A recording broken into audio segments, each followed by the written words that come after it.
country go.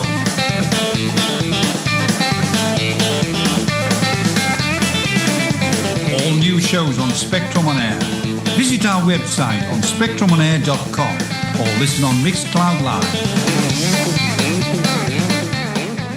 Don't forget, you can listen to this radio station on the Get Me Radio platform. Download the Get Me Radio app and listen on your Android or Apple mobile phone, and a whole range of TV apps such as Roku, Fire, Android and Apple TV. You can also listen on Alexa and Google Home devices. Just search for Get Me Radio. Download the apps and listen to this radio station on your favourite devices.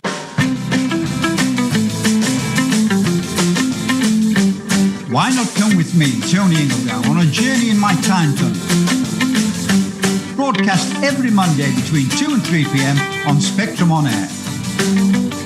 I'll be taking a trip down memory lane, playing music from the late 60s through to the 80s. Indulge yourself in some nostalgia and let us go back in time together. That's Tony's Time Tunnel every Monday between 2 and 3 p.m. on Spectrum on Air, the colourful voice of radio. I hope that's a date. Don't be late. Having trouble advertising your act? Need more exposure without breaking the bank? Here at CJC Promotions, we believe that teamwork, bonding and having fun go hand in hand with promoting your work. We believe in artists getting the exposure they deserve without experiencing the stressful side of social media and advertising.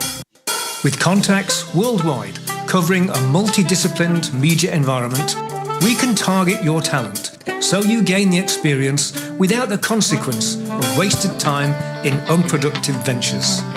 So, if you are serious about getting your talent out there, just contact Catherine at cjcpromotions.co.uk. That's Catherine at cjcpromotions.co.uk. And remember, our aim is to nurture your talent, not exploit it.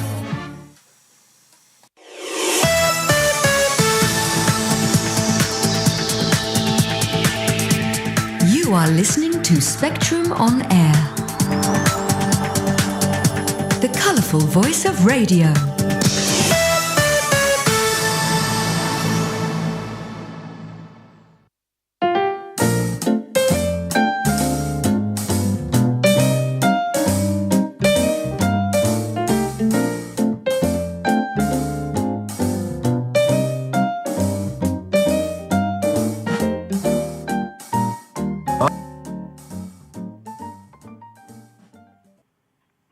Welcome to Extra Time with Rosemarie. And it is such a glorious day. And I'm doing something a little bit naughty because of the fact I'm saying what today is. Today is May 4th. May the 4th be with you if you are a Star Wars fan. But instead of having Star Wars, we have a very special fairy godmother with us. And your name is? Fiona. Yeah, the fairy godmother celebrant. There we go. Fiona's going to be joining us for the next hour because we're going to be talking about what is a celebrant. Let us start with that question. Tell me, what do you do, Fiona? Yeah, I'm a celebrant, which means I create what I call magical ceremonies for different life events. Can be naming ceremonies, weddings, renewal of vows, funerals, festivals, whatever you want. And it's just, a lot of the time, it's telling your story. Now, talking about being a celebrant, I mean, are you like a clerical person? Are you somebody that does that? What does a celebrant do? I will go and if, say, somebody decides they want a wedding, okay, and I will go and meet the couple, and I will listen to what they want in their ceremony. I will then go away and prepare it, and we'll have drafts going backwards and forwards. And on the day, I will be there doing their ceremony for them, and they will do their vows. They will have music. They can do things like hand fasting or unity ceremonies, and it's a lovely day for everybody. So in other words, you give them options of how they want to celebrate special events in their life. Do you have multiple people there? Is it just between the two of them? Is it a party? Where do you have these? Like, where could be a venue be at? Where, say you were at a special wedding, what type of venue are you limited to? You can do anywhere. The only one I draw the line at is jumping out of a plane. I'm not doing doing a parachute jump. But apart from that, yeah, it can be. Okay, I can agree with you on that one. Yeah, it can be anywhere. It's like in June, I've got 2 ceremonies within 3 days. One is a renewal of vows, and it is just going to be the couple there. They're just doing it, just them and a photographer. And then 3 days later, I've got a wedding to do, which is 70 plus people in the middle of a field. So it can be so different, which makes it so interesting. Now, having a ceremony, I thought, excuse me for not knowing, I thought a ceremony could only be like in a church or a registrar's office. Is that not correct? That is correct.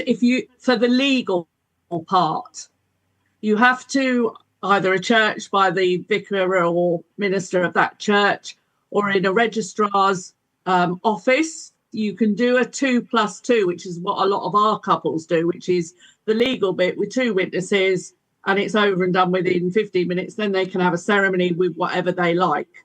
Or there are certain venues that are registered, and they can have a registrar, which makes that legal as well. But you're not a registrar. No. Okay, so to do what they do, okay, then you said like a 2 and 2 was they can do the ceremony, the actual legal ceremony, very quickly, get it done over with, but they can have the what they really want to do any place, anywhere, and you can facilitate that. Yeah. That's right. Okay. I was wondering, because what I was asking is what is the difference between you and, say, like a registrar? A registrar also has a certain script they have to follow. They're not allowed to deviate from that. They have to say the set words, and they don't have any religion in their ceremonies at all. And I know that, and it won't be legal if you deviate from the words, because my son got married and had a registrar, and he said holy matrimony, which is a no-no with registrars. Really? So he had to say it again. Yeah. Oh, okay. So and then he said it was my fault. You probably have done then different, I would say, religious ceremonies for different types of cultures and religion. Is that correct? Yes, that's right. Yeah, for example, I've got one coming up they eloped 14 years ago because the bride is a Christian and the groom is a Muslim, and there was nowhere for them to actually get married because the church wouldn't do it. The mosque wouldn't do it, so they eloped. And now, 14 years later and 3 children later, they're still together, and they're going to celebrate a renewal of vows by having a full wedding with loads of bridesmaids and page boys and flower girls and everything. So, yeah. Wow. Okay, so besides weddings, which we've talked about before, what are naming ceremonies? I've never heard that before. Naming ceremonies come from sort of like christenings, but you can have them wherever you want. You don't have to have them in church. And of course, a christening is not a legal ceremony anyway. But a lot of people were wanting something without religion, or they didn't want to go to a church. So they could have it in the back garden or in a park or something like that. And I've got a friend, and her two granddaughters are both autistic. With autism, there's no way they would be able to go in church and sit and through a church service, because it that's not how autism works. So, and they don't like change or anything. So we got together, we did a service, we involved the two girls who were 5 and 7 at the time. And they had a lovely time because they knew exactly what was going to happen. They felt safe in their home garden. And I mean, the mum did want some water. Mm-hmm. I'm sort of like, yeah, they're not going to like water being poured over them. But what we did was we had a water slide in the garden, and we lined up either side of the water slide. They slid down, and we all shouted their names as they slid down. Oh, how cool! Did they? Obviously, they enjoyed that. Yeah, they did. Yeah. So that was a naming to remember. And then you said also too is, well, almost what the first example you gave about from two different religions, you did renewal ceremonies, renewal vows. How often do you do them? I would think that it's getting kind of almost, a lot of people like doing that, celebrating their love for each other. Yeah, and I think as well, especially people more my age, that there wasn't really the choice when I got married, and it was just get married in a church and that was it. And I think a lot of people just want to celebrate how far they've come. They want to celebrate their own interests and hobbies, and so they can include whatever they want in a renewal of vows, which is really, really nice that the children can take part, that, you know, and it's so different. Now I'm going to change the subject slightly. Okay. When you go to school or university, being a celebrant isn't usually the criteria for getting a certificate or whatever. What got you interested in this field? And how long have you been in it? I trained 4 years ago. So I've been in it 4 years. I originally trained to be a chef. So I'm a qualified chef. Okay. I then went into the restaurant side of it because I didn't like, it was too hot in the kitchen. And then I had my children. And then I worked in children's services for 13 years. Now, 12 years ago, I actually trained as a local preacher in the church. So I was used to writing services and taking them. And when my job finished in children's services, because it was very, very stressful and full time. Mm-hmm. And I thought, I'll take my preaching one step further, and I'll actually go into the life ceremonies and do the weddings. And I've always been fond of unicorns and fairies. So that's when I decided I would be a little bit different to the normal celebrant. I was going to ask you that because you're listed on your... Now, first off, how can people get in touch with you? Do you have a website, Facebook, LinkedIn, what social media presence? How can people get a hold of you, Fiona? Yeah, I've got a website, I've got Facebook, and I've got Instagram. So give me your website. It's www.bigfairygodmother.org. Okay. And like you said, you are on Facebook. So how do we find you on Facebook? If you just put Fairy Godmother Celebrant, that will come up. Okay. Well, we got to put the word celebrant in there because it may get us into a whole different area, which we don't want to become part of. That's right. So yeah. You do also too, not just happy events. Sometimes you need to incorporate your skills when somebody is no longer with us. Have you ever done any tributes to people that have passed away? Yes, yeah. That's what I started doing, funerals first of all, and it is lovely because it's all about the person that's passed away and telling their story, because everybody is unique. Everybody's got a story to tell, and it's just lovely being able to put a family's words together where they just sort of like say bits and pieces, and you have to pick it up and put it together. And they are. I love doing funerals because I love listening to the stories. Excuse me. Oh. Well, what we're going to do, you just reminded me, we're going to be playing a song. And when we play a song, just let the audience know we are going to be turning off people that are watching us. Will notice we're going to disappear from the screen for a little while. And that's where you can get a refreshing cup of tea and for the next 3 minutes, because I'm going to be playing a song. Now, the song we're going to be playing is one that you picked out. It's a Cyndi Lauper song, and girls just want to have fun. So tell me, Fiona, what does this song mean to you? I think it's because I'm very much a girly girl. I love things where, that girls have fun. And as we were talking about funerals, ironically, I love it when there's a female celebrant, a female crematorium attendant, and a female funeral director. And we all always do that, and it's girl power.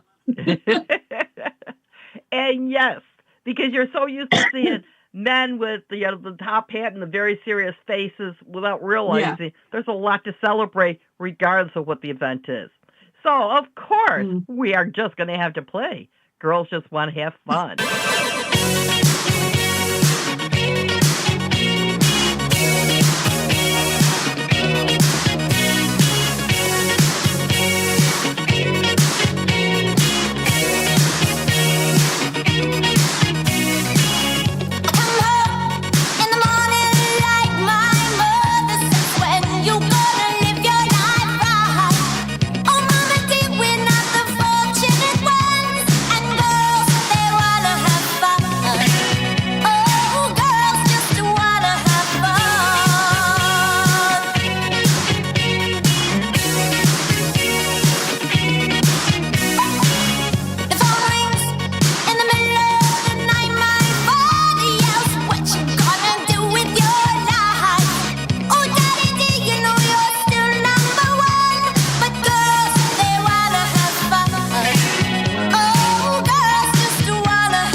enter my world. Join me, Harry Kukuli, in the Alien Temple every Saturday night, 10 o'clock to midnight, on Spectrum on air. Immerse your senses in intense, passionate and seductive music.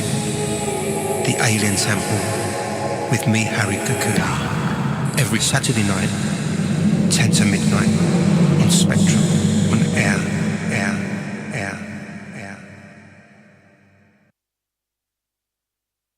Hi, this is Mike Reed. You're listening to Spectrum on Air. Tune in to the Heritage Chart on Sundays between 5 and 7. And welcome back. Hey, we heard that the girls want to have fun. We're no different. We're definitely girls. However, there's one thing that Fiona mentioned. Tell me about these festivals that you're doing. What is a mini festival? Well, the one I'm doing in this month is a fairy festival, and that's down in Sussex. And they have music, they have workshops, and what I do, and they have stalls and that. But what I do is I do little mini ceremonies. So I do hand fasting. I give people their fairy names. I do a fairy friendship ceremony, which is just for friends. I mean, I know last year I did a group of 4 ladies who'd come up from Brighton, and they were just hilarious. And it was really nice to sort of see what their friendship meant to each other, because they sort of like just said, because I said to each of them, what makes your friendship so special? So yeah. When you do ceremonies like this, I love it. Sorry to interrupt you, but when you do ceremonies like this, do people receive like a certificate or something saying that these ceremonies have been done? Oh, okay. Yeah. Yeah. So depending what one it is, when it's hand fasting, they keep the ribbons that we've hand fasted them with, and they get a certificate. The fairies, the ones that get the fairy names, they get a wand. This year it's going to be a ribbon wand they're going to get with their certificate. And the friendship, they're going to exchange bracelets. So they're each going to choose a colour for the other, and then put them together, and they're going to have a little fairy charm on them. So something to remember it by. Oh, now you're saying you're doing this down in Surrey. Do they do anything around here? Now, saying around here, Fiona, you're from Leighton Buzzard, correct? Yes, that's right. Yeah. So you work primarily in the Leighton Buzzard and surrounding areas here. Yeah. Well, I'll travel anywhere. And saying that, are they going to be do they have any of those fairy type events around the Milton Keynes area that you know of as of this moment? I don't know of any fairy ones. I have been invited to a witch and pagan spirituality festival, which is just in Bletchley, which is just up the road, and I can go home overnight. So that's going to be really interesting. When is that? Because I'm in Milton Keynes and I didn't even hear about this. When's this going to be? It's check your calendar. The 14th and 15th of June. Really? Now, obviously, it's from the old Wizard of Oz. Are you a good witch or are you a bad witch? I'm understanding. I'm a good witch. I know very little about this type of situation that you're talking about. And it's the first time I've even heard of hand fast. When you're doing hand fasting, you talked about ribbons. What do you do with the ribbons? I don't understand. The couple will hold their hands like that, and you drape the ribbons over, and then you tie them in a knot. It's where the original tying the knot comes from. So, because we're being shown on 2 real-time platforms, but we got 3 of them that are radio, so they're audio. Yeah. So when you say they're clasping each other's wrists. Is that what's happening? Yes, that's right. And then you take the ribbon and you wrap it around both of the wrists at the same time and put a knot in it. Over the hands. Yeah. What you usually have 3 ribbons, and each colour would mean something like health, wealth, tranquility. And anyway, so you would put each one on and say what it means, and then you tie them all together, and they pull their hands out, and the knot is then tied. Gotcha. I couldn't figure out how they were doing that, or if they were going to have to go with their hands clasped together for the rest of the day or something.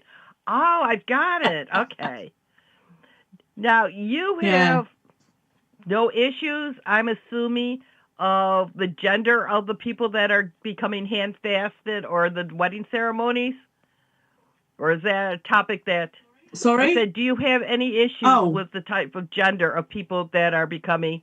Okay, so when you're doing your ceremonies, you are listening to what people are telling you so you can create a unique experience for them. Is that what happens? Yes, yeah. Okay. Yes, that's right. So what's one of the... Now, you've been doing this for 4 years, and I'm assuming you have had some unique experiences in your life. So what was probably one of the most unique ceremonies, regardless of what type of ceremony it was? Probably the most different one was actually at the Fantasy Forest Festival last year. And I had a lady get in touch, and she said, I didn't want to talk on Facebook. She said, I wanted to message you privately because it was actually, and now I've forgotten the word, but it's 3 of them. So in a ceremony together. So, which was really, really interesting. And I sort of like, wow, this is going to be different. And I had to really look into what it involved and everything. So was it like 3 people becoming hand-fasted together instead of the usual 2? Yeah. So they have another one in? Yeah. I'm going to be a little flippant and say as a spare. Well, yeah, she did, because it was 1 girl and 2 males, and the males were just friends, but the girl had relationships with the other 2. But it was so much fun, and they it's one of the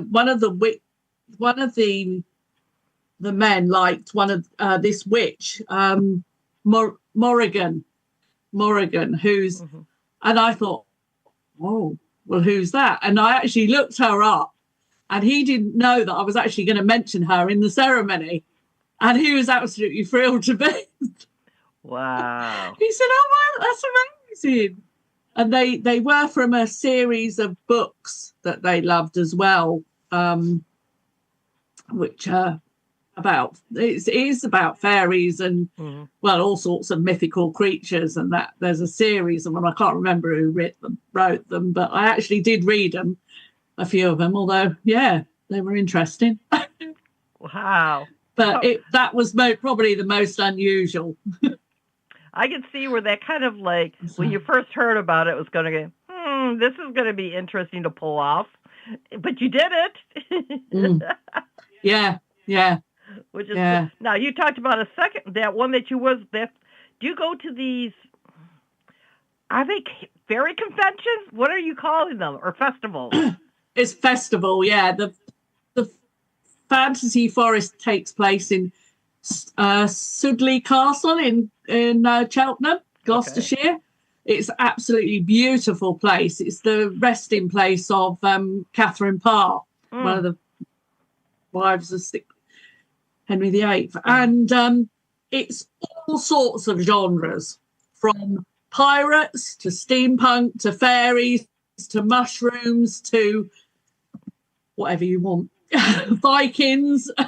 But it's amazing. So being a fairy godmother, you were not out of place. The fairy godmother celebrant, you weren't out of place, were you? No, not at all. No, but the costumes are absolutely amazing. They are some very talented people out there. Now, it's good fun. What is you have 2 adult children? Yes, yeah. What do they think that when their mother changed her field totally from working with children to being a fairy godmother celebrant? Yeah. Well, probably their initial reaction was, okay, mum's having a late midlife crisis. I can feel that exactly. My children say that about me all the time. But you try to do something else. But you're really enjoying it. What was your previous career? Working in children's services. So I was manager of a centre that actually we had children who were in care coming to actually have contact with their parents. Mm-hmm. So it met some interesting people. I was going to say that must have been really difficult. Yeah. So I'm very stressful, and 13 years, just about had enough. The whole situations of these children that have been abused, and then you meet the parents, and it's so hard sometimes to even think, how did they do this to their child? And very sad and completely different. And I wanted to start cutting down my hours as well, just in case I had any grandchildren. So, well, being a celebrant what made you think about becoming certified to become a celebrant? And I'm going to ask you about what does it take to become celebrant. But when you made that decision, was it because you saw somebody that was actually doing the same position that you wanted to be at, or was it what made you make that leap? I did know somebody at work whose partner was a funeral celebrant. Okay. And I sort of thought, oh, that's quite interesting. So I thought about that. And then I Googled it and found out actually a celebrant does a lot more than just funerals. So I thought, oh, yeah, this is just a step further than me local preacher training. Well, the interesting thing about this is you're taking from one thing that you heard about, a celebrant for a funeral, and then you started putting your own little flavor on it. Yeah. To make it happy and cheerful and to be all-inclusive, regardless of what time, as you're illustrating by some of your stories, ranging all kinds of things regarding cultures, age, and lifestyle choices. Mm. So, are you enjoying it? Yeah. I love it. It's just so nice to meet different people and hear different stories. It's amazing. Well, we're going to take another break for a second because I need to throw on another commercial. But I'm picking a song that I think is appropriate for you. Because you started your business, which is Fiona, the Fairy Godmother Celebrant. And it's still in its infancy stage. You're still growing it, even though you're doing fairly well. But, hey, according to Queen, don't stop me now. Tonight, I'm gonna have myself a real good time. I feel alive. And the world, I'm turning inside out. Yeah. I'm floating around in ecstasy. So don't stop me now. Don't stop me, 'cause I'm having a good time, having a good time. I'm a shooting star leaping through the sky like a tiger, defying the laws of gravity. I'm a racing car passing by like Lady Godiva. I'm gonna go, go, go. There's no stopping me. I'm burning through the sky, yeah. 200 degrees, that's why they call me Mr. Fahrenheit. I'm traveling at the speed of light. I wanna make a supersonic man out of you. Don't stop me now. I'm having such a good time. I'm having a ball. Don't stop me now. If you wanna have a good time, just give me a call. Don't stop me 'cause I'm having a good time. Don't stop me. Yes, I'm having a good time. I don't wanna stop at all. Yeah. I'm a rocket ship on my way to Mars on a collision course. I am a satellite. I'm out of control.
supersonic man out of you.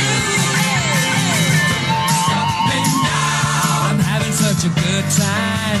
I'm having a ball. Don't stop me now. If you wanna have a good time, just give me a call. Don't stop me now. Have a good time. Don't stop me yes, now. Have a good time. I don't wanna stop at all.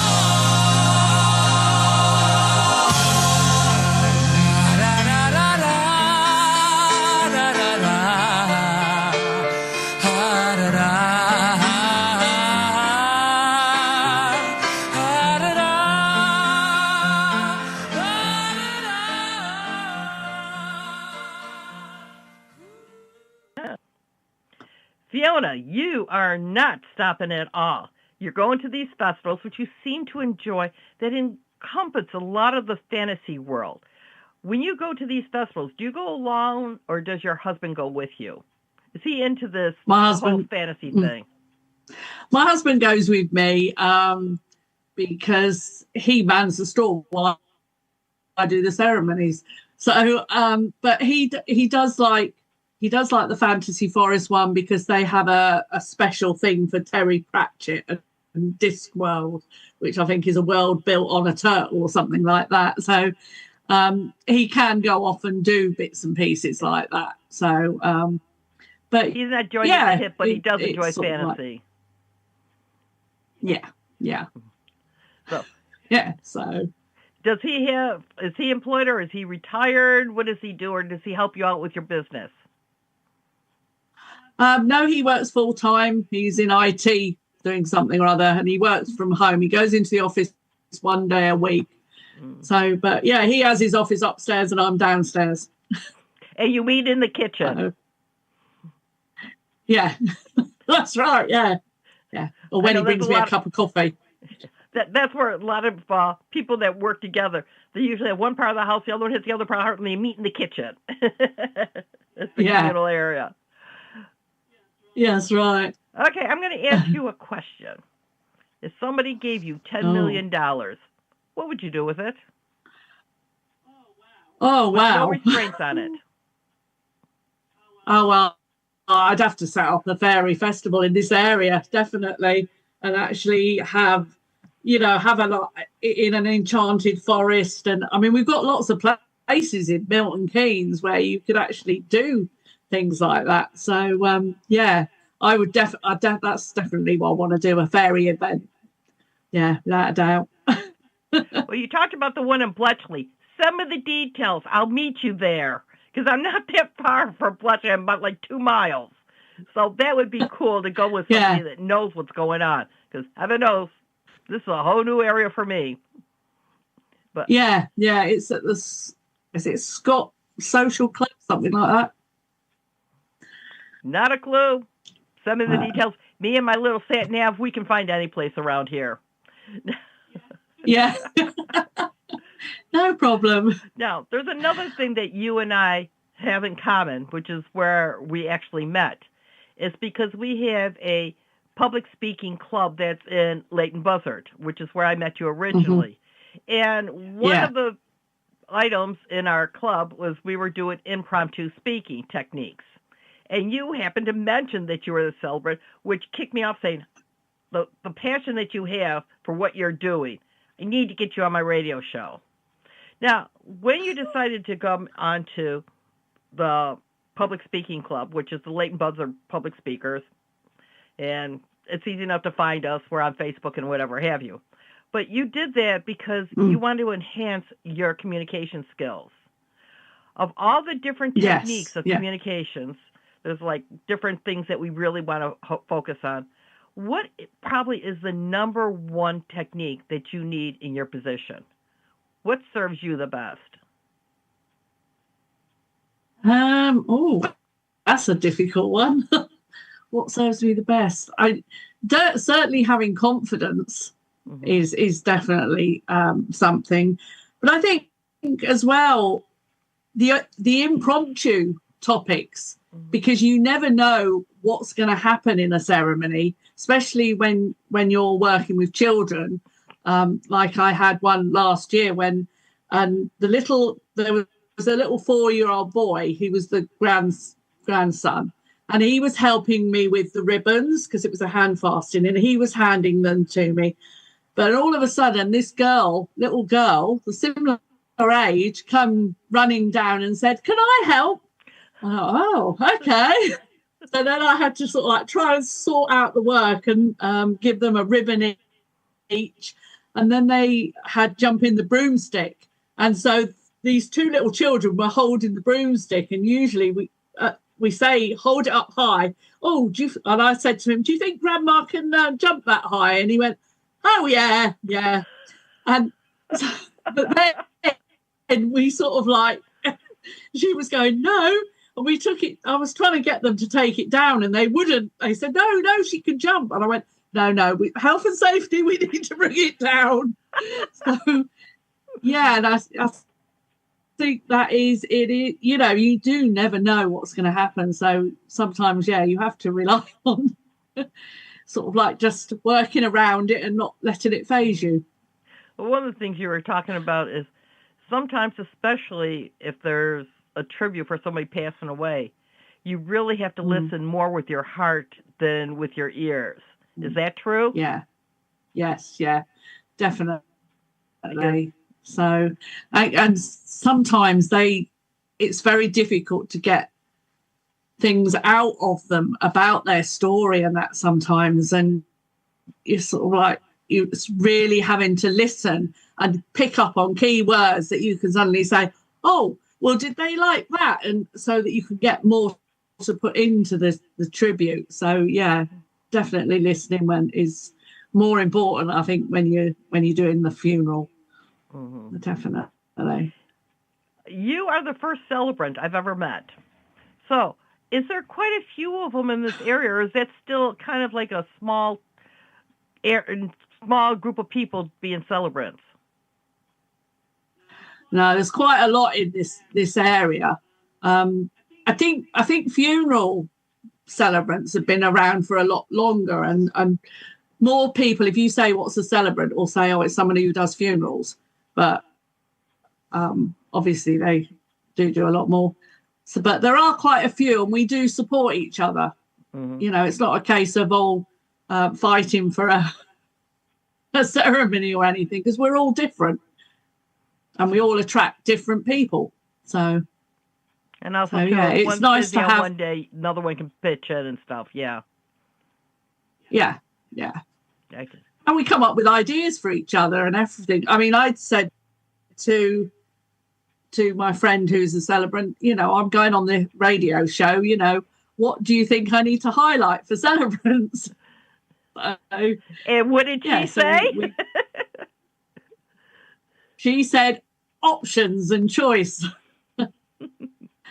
Which is exactly what you do. Yeah. Just by listening to your different stories, such a variety of things that you've done already, and who knows what the future's going to be. Well, that's right. Yeah, definitely. So, but I've got one coming up that actually the lady's from the USA.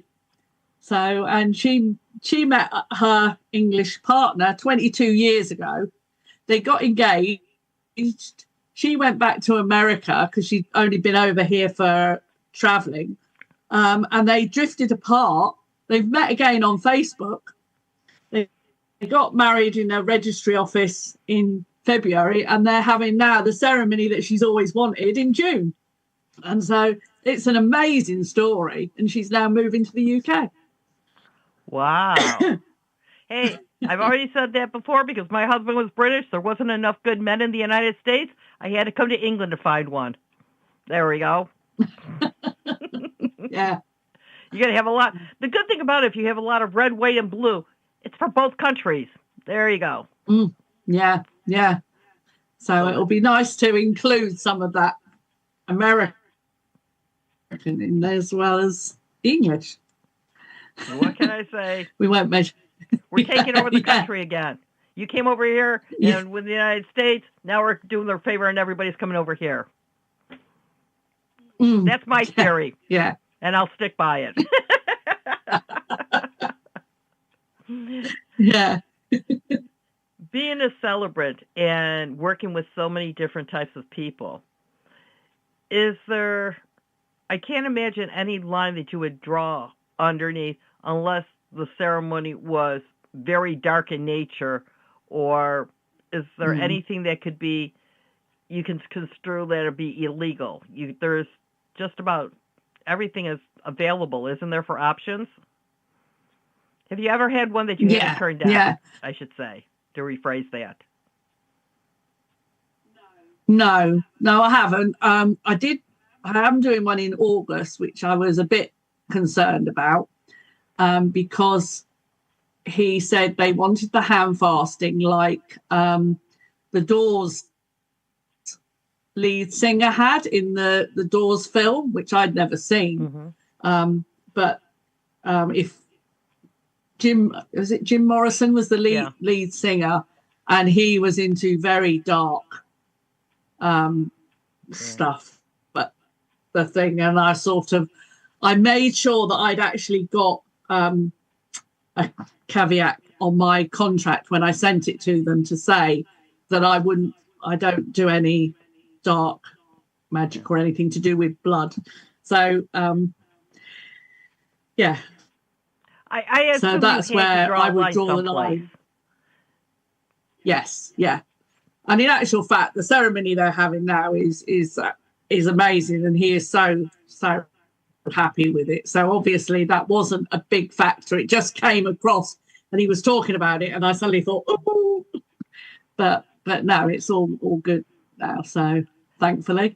Since I'm older than you, I do know who Jim Morrison and the Doors are. And I do. And that was one of my, younger days. And he's got some great songs out there, but you're right. There's some of them that are right there on that borderline, that I would have been very cautious over also. Yeah. You were talking about children becoming involved in some of your different ceremonies. Well, I keep thinking of that old thing, never work with children and animals. You never. Yeah. That's right, yeah. How often do you do celebrant events? Is it maybe once a month, or do you go through a flurry where you do several of them at a time, and then after you don't have any for several weeks? Or is it pretty regular? Yeah. It is very different. I mean, in June I've got 3, and in May I've just got 1. So it's and January and February aren't usually a lot of, especially weddings around. So although I'd love to do one in the snow, it could be pretty. I think January or a Valentine's wedding would be really awesome. Do you have a favorite venue that you do it, or the venues vary? Like, do you have a church that you work out of, or a hall or something like that, or is it just whatever the people that want to have the ceremony at? Yeah, it is where they want to have it. I mean, I love outdoor weddings.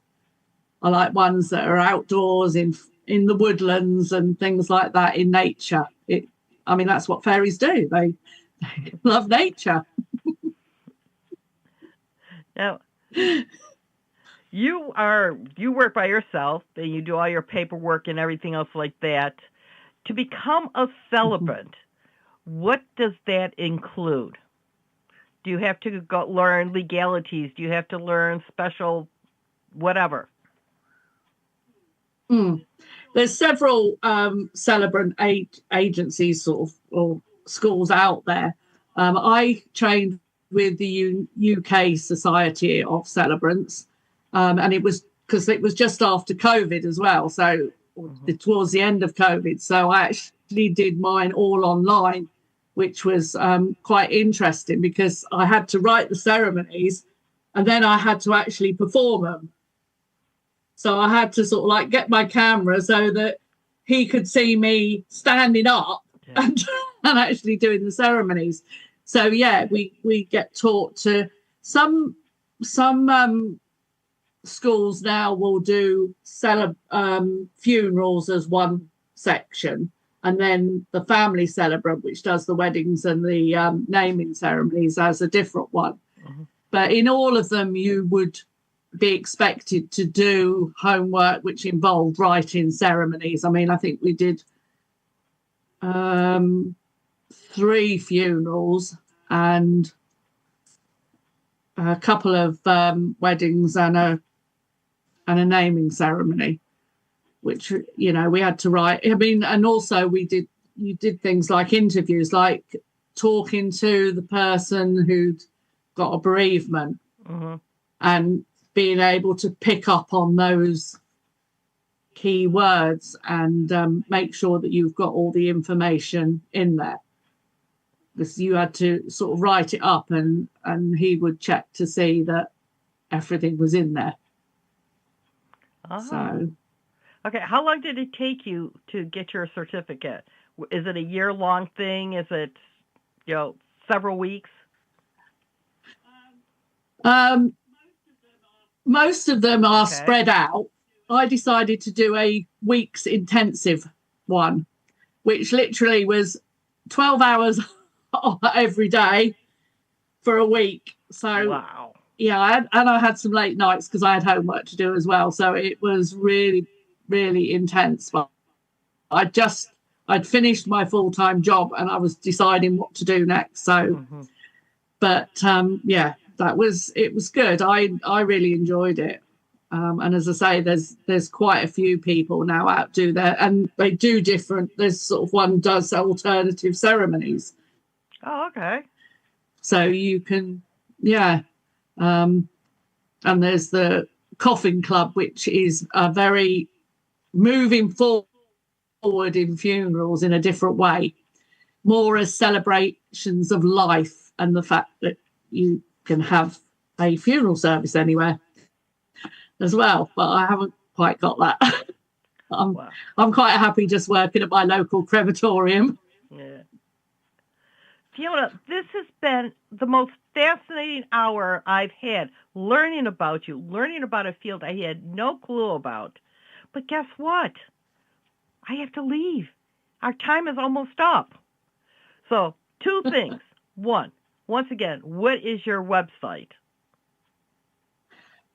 www.bigfairygodmother.org. And Fiona, you're being recorded, so you can't get out of this. But can we have you back on my show again? About another 6 months from now? Talk about how your world is going as a fairy godmother celebrant? Yeah, that'd be great. I'd love to have you back on again, because this has been so joyful. I love your stories. I was saying to you a little bit earlier, I could see a book coming out of that. Change the name to protect the guilty, but the stories of, you know, my life as being a fairy godmother celebrant, because it sounds like you've got a whole bunch of stories behind you. But that may be for a future show. Yes. Fiona, the last song that you asked us to play, that I requested from you, was Something Inside So Strong. Why do you like this song? I love this song because I think a lot of us, and I think especially with COVID, a lot of us went through a lot of things, especially with mental health and everything else. And I just think it's that song that sort of talks about how strong you are inside. You don't know how strong you are inside until something happens. And it just is a song that it just resonates with me completely. Well, I think it's a perfect song to end our conversation with.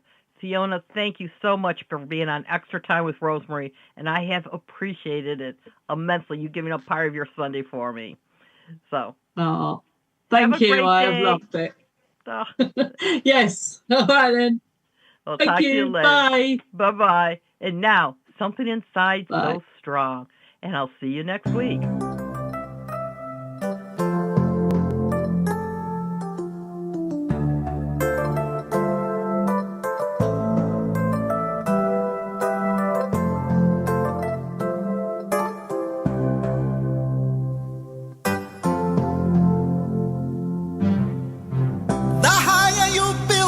Barriers, come. The farther you take my rights away, the faster I will run. You can deny me, you can decide to turn your face away. No matter, 'cause there's something inside so strong. I know that I can make it, though you're doing me wrong, so wrong. You thought that my pride was gone. Oh no, there's something inside so strong. Oh, something inside so strong.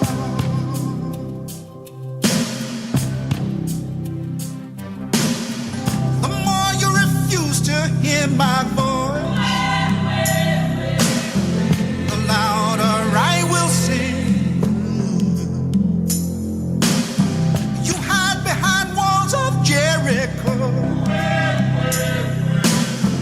Your lies will come tumbling. Deny my place and time. You squander wealth that's mine. My light will shine so brightly it will blind you. 'Cause there's something inside so strong, so strong.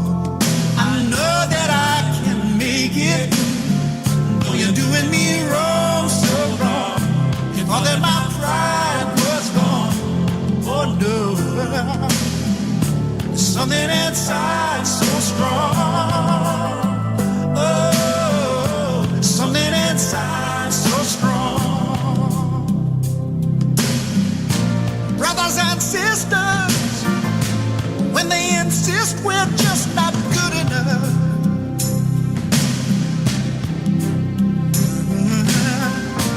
when we know better, just look them in the eyes and say, we're gonna do it anyway, gonna do it anyway. Something inside so strong,